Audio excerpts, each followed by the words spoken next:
Во старата Охридска чаршија трета генерација на семејството Паскали продолжува да го негува велосипедчискиот занает.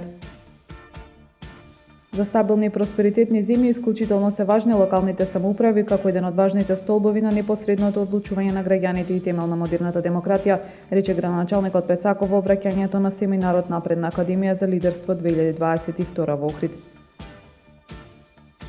Почина ракометарот на Бутел, кој еден дел од интернационалната кариера мина во ГРК Охрид.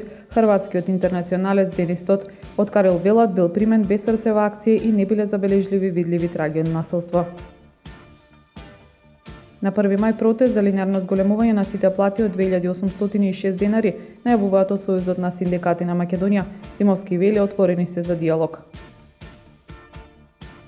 Времето утре сончево и топло, температура во интервал од 6 до 17 степени. Следевте една минута вести на Охрид Нјуз.